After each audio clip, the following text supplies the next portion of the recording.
Bismillahir Rahmanir Rahim.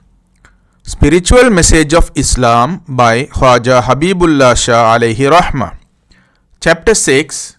The Internal and External Manifestation of Zat.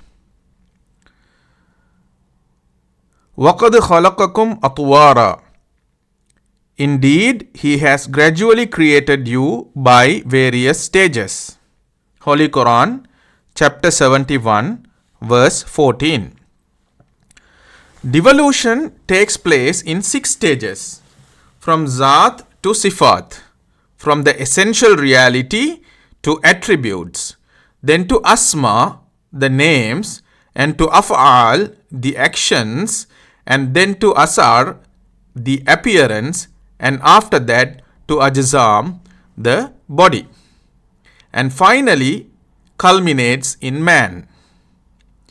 The 2 stages after Zat are called internal manifestations of knowledge, and the last 3 stages are called external manifestations. Let us take the example of a man building a house. When he formed the idea of building a house, it comes into existence in his thought. He prepares the plan with all the details. Here it is knowledge that is helping him to do it. He has now planned on paper. After this planning, he starts building the house.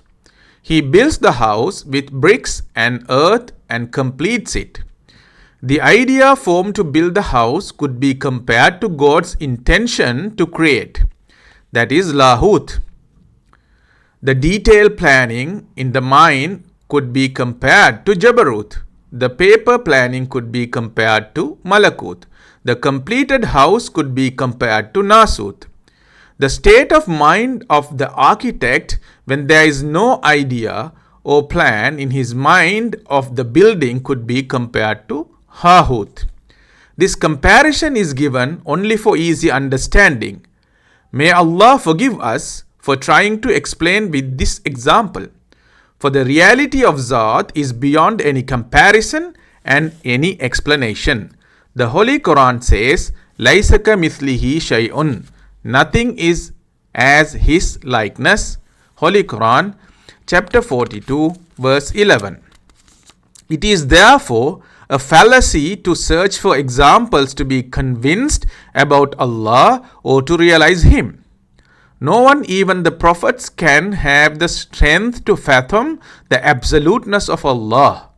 To seek examples to compare with Allah will be mere childish diversion. When Zat's light shines in the hearts of good people, their hearts are illuminated and become Sibghatullah, colored by Allah's rays. When the soul becomes clean, it travels from Ubudiyyat, the servanthood, to Rububiyyat, the rulership. Some of the faithful sometimes cross this line of demarcation and reach Rububiyyat, or the rulership. A worshipping servant having manifestation of Allah's light in the form of a servant has to be called only a servant.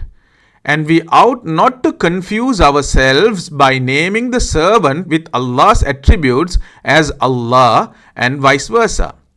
The manifestations in robes of different colors have love for the colorless, oneness, and the oneness without color and image has its in turn a strong affinity for forms and identifications. It is not at all possible for Allah to become a servant and the servant to become Allah. It is not at all possible for Allah to become a servant and the servant to become Allah. A great Sheikh says, Al-abdu abdum wa in taraqqa wa rabbu rabbun wa in tanazzal. Even if one may raise to great heights, an abd, a servant, is still an abd, a servant. And even if Allah descends to the lower stage, the master is the master. Ayniyat, the sameness for some reason, and ghayriyat, the otherness for some other reason, have to be taken into our consideration. The dividing factors between these two are well established and they will never assimilate each other. According to a great saint, the following Quranic verse bears testimony to this. مرج البحرين يلتقيان بينهما برزخ لا يبغيان. He has let free the two seas. They meet between them. There is limitation. They will not cross each other's demarcation. Holy Quran, chapter 55, verses 19 and 20. The great saint explains the above verse as follows. Let us suppose that there are two oceans. One ocean belongs to Rububiyyat, or the rulership, whose water is pure and crystal clear, comprising of Ahadiyyat, absolute essential reality, Wahdat, the knowledge of self, and Wahidiyyat, the knowledge of Shuyunat, potentialities. The other ocean belongs to Ubudiyyat, the servantship, with saltish water and comprising of Alame Arwah, the soul world, Alame Mithal, the world of similitudes, and Alame Ajzam, the casual world. There is a screen demarcating the weaves of the two oceans. The screen is thinking of self, which alone prevents the dissolution of the two seas, the creator and the created into one. The great Sufis therefore annihilate their ego in order to become united with Allah.